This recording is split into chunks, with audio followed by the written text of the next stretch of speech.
हमारे जवान कितने मरे, हमारा नुकसान क्या हुआ, और आपने सीज़फायर एक्सेप्ट कर लिया। ये आपकी हार नहीं है, आप इसको जीत मना रहे हैं। और वो भी जीत, आप पहले सदमे में थे तो एक 48 घंटे लगे आपको। एक तो यह है कि राष्ट्रवादी सरकार के राज में पहलगाम जैसी आतंकवादी घटना क्यों हो गई, वो आतंकवादी कहां हवा में गायब हो गए। और दूसरा ये कि जेलेंस्की में लाख बुराई है, लेकिन वो कम से कम ट्रंप के सामने सीज फायर तो नहीं किया। आपके प्रधान जी तो सारी अच्छाई रहते हुए सीज फायर मान गए। 36 राफेल आए हैं, वो 36 के 36 है या नहीं है, आप फ्रांस को भी नहीं दिखा रहे हैं। और उसका क्या हुआ ये हम आज तक नहीं बता पाया शेयर मार्केट झूठ नहीं बोलता, मोदी बोल सकते हैं। पहले दिन के अटैक में 7 मई को जो हमला हुआ, उस हमले में हमारे हवाई जहाज गिरे और हमारे चीफ ऑफ डिफेंस स्टाफ ने बड़े अच्छे तरीके से बता दिया कि हमारी गलती क्या थी। आज पाकिस्तान ने हमें बांप लिया है, कल पाकिस्तान आके दिखाएगा, पाकिस्तान वापस आएगा हमारे खिलाफ। हमारी बराबरी चीन से होती थी, हमारी बराबरी अब पाकिस्तान से होने लगी।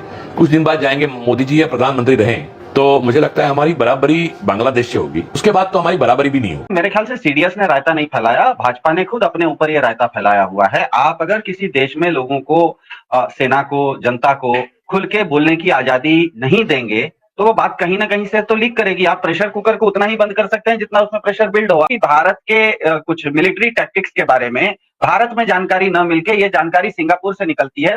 पड़ोसी हमारे बावले हो चुके हैं, उन्हें पता नहीं चल रहा कि वो किस तरह पाकिस्तान को काउंटर करे। और खासकर सीडीएस के बयान के बाद तो उनकी अकल ठिकाने आ चुकी है। वो जो अंधे भक्त पाकिस्तान को गालियां देते थे, या फिर राहुल गांधी या बाकी जो अपोजिशन छोटा मोटा कोई क्वेश्चन पूछ लेती थी उसे गालियां देते थे, अब अपने सीडीएस को गालियां देने लग चुके हैं कि तुम कौन होते हो जाकर सिंगापुर में बैठकर भारत के खिलाफ बयान देने वाले। हालांकि उन्हें पहले का पता था, और कल की वीडियो में हमने आपको बताया था कि भारतीय ये मान रहे हैं, तस्लीम कर रहे हैं कि हमें पहली ही रात पता था कि हमारे कितने जहाज गिरे हैं, लेकिन हम खुद खामोश थे, यानी बेशर्मी और बेगैरती का सबूत दे रहे थे। लेकिन अब एक नई कहानी शुरू हो रही है, और वो ये है कि आहिस्ता आहिस्ता भारत के सहाफी, जिन्हें बजोरे बाजू बजोरे ताकत खामोश कर रखा गया था, वो अब आहिस्ता आहिस्ता बोलना शुरू हो चुके हैं कि हमारे ना सिर्फ जहाज गिरे हैं बल्कि हमारे मजीद भी बहुत ज्यादा नुकसान हुआ है। जो वीडियो सोशल मीडिया पर आपने देखी है वो अब आहिस्ता आहिस्ता सच साबित हो रही हैं,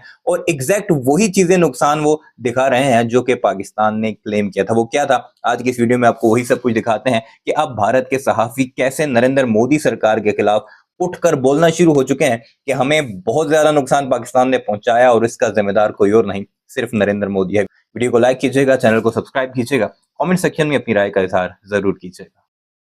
पाकिस्तान के साथ कई देश खड़े हुए हैं, जैसे पाकिस्तान के साथ चीन खड़ा हुआ, पाकिस्तान के साथ तुर्की खड़ा हुआ, पाकिस्तान के साथ अजरबैजान खड़ा हुआ, पाकिस्तान के साथ मलेशिया खड़ा हुआ। और जबकि तुर्की और चाइना ने पाकिस्तान को मदद भेजी। हमारे कितने लोग मरे, हमारे जवान कितने मरे, हमारा नुकसान क्या हुआ, और आपने सीज़फायर एक्सेप्ट कर लिया। ये आपकी हार नहीं है, आप इसको जीत मना रहे हैं। और वो भी जीत, आप पहले सदमे में थे तो एक 48 घंटे लगे आपको। पाकिस्तान ने जीत मनाना शुरू किया, उसके 48 घंटे बाद आपको समझ में आया कि प्रोपागंडा हमको भी करना चाहिए इलेक्शन के लिए। सीज़फायर के बाद तो कोई युद्ध नहीं चल रहा है। जो 126 की जगह 36 राफेल आए हैं, वो 36 के 36 है या नहीं है, आप फ्रांस को भी नहीं दिखा रहे हैं। और उसका क्या हुआ ये हम आज तक नहीं बता पाया शेयर मार्केट, क्योंकि चाइना की जो एविएशन कंपनी है उसके शेयर बढ़े दाम, और रफाल जिसको अजेय माना जाता था उसके दाम धड़ाम से गिर गए। तो एक मार्केट झूठ नहीं बोलता, मोदी बोल सकते हैं। तो मार्केट ने ये बता दिया कि हुआ क्या होगा। आज पाकिस्तान ने हमें बांप लिया है, कल पाकिस्तान आके दिखाएगा, पाकिस्तान वापस आएगा हमारे खिलाफ। हमारी बराबरी चीन से होती थी, हमारी बराबरी अब पाकिस्तान से होने लगी।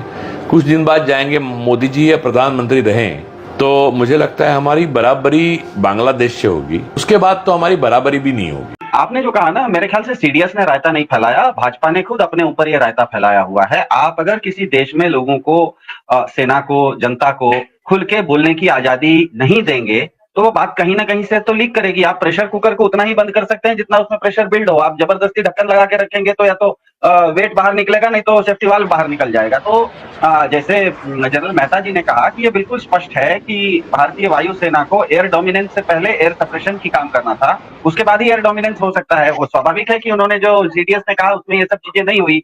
और सबसे बड़ी आश्चर्यजनक बात यह है कि अगर भारत में मोदी सरकार ने, भाजपा की सरकार ने पहलगाम के बाद खुद ही पहल करके सर्वदलीय बैठक बुलाई, और अगर सर्वदलीय बैठक ने मोदी सरकार को पूरा समर्थन दिया तो वाजिब तो ये बनता है कि मोदी सरकार सर्वदलीय बैठक को बुलाए और वहां पर सीडीएस और बाकी लोगों को कहे कि क्या क्या हुआ, इस चीज को आप समझा दीजिए।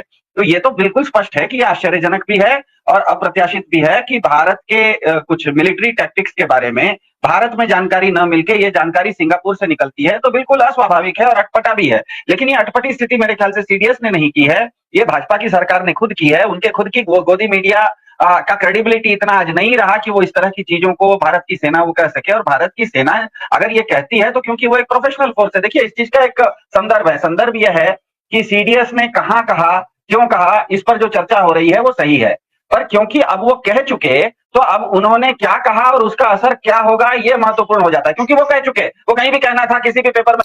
काउंटर एयर ऑपरेशंस में दो बातें होती हैं, एक सप्रेशन ऑफ एयर डिफेंस, उसके बाद आप टारगेट को बर्बाद करते हैं। इसका मतलब एयर डिफेंस सप्रेशन और फिर एयर डोमिनेंस या एयर सुपीरियॉरिटी।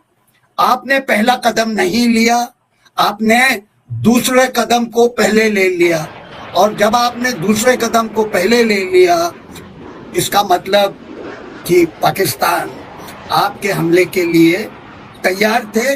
और जैसे हमने पिछले 2-3 हफ्तों से हम पढ़ रहे हैं फॉरेन कॉरेस्पॉन्डेंट्स, ये बहस हो रही है कि उस पहले दिन के अटैक में 7 मई को जो हमला हुआ, उस हमले में हमारे हवाई जहाज गिरे और हमारे चीफ ऑफ डिफेंस स्टाफ ने बड़े अच्छे तरीके से बता दिया कि हमारी गलती क्या थी।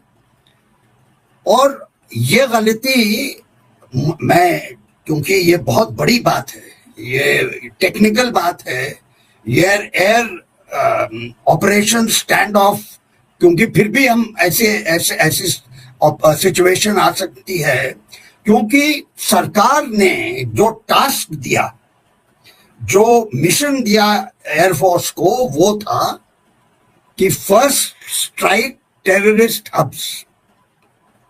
अगर आप पहले टेररिस्ट हब्स को बर्बाद करेंगे और एयर डिफेंस को नहीं दबाएंगे तो आप अपने एयरफोर्स के पायलट्स को रिस्क कर रहे हैं, आप रिस्ट्रेंट अवश्य दिखा रहे हैं। वो रिस्ट्रेंट, वो तो अलग बात है कि हमने आधा घंटा पहले, हमने ऑपरेशन के पहले बताया कि आधा घंटा बाद में बताया, उस अभी तक किसी को मालूम नहीं है कि क्या हुआ।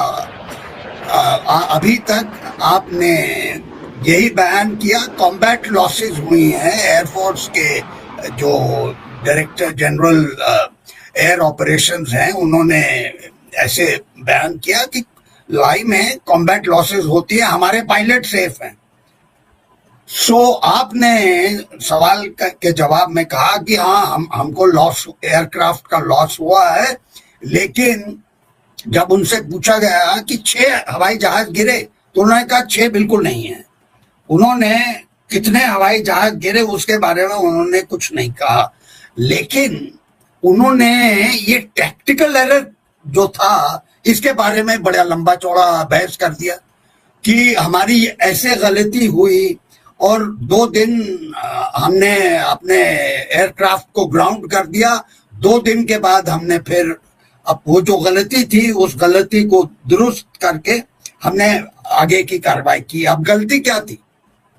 अब गलती ये थी कि जैसे एयर चीफ मार्शल अहलूवालिया, जो एयरफोर्स के चीफ रह चुके हैं, उन्होंने कहा था कि ऐसे टारगेट्स को एंगेज करने के पहले जो दुश्मन का एयर डिफेंस होता है, वो तो अपने बॉलर हर्षित द्वीप को कहेंगे ना कि भैया तू मेन बॉलर है, 4 ओवर में 44 रन देके 0 विकेट लिया, तो उसका चिंता भी तो कोच को होगा।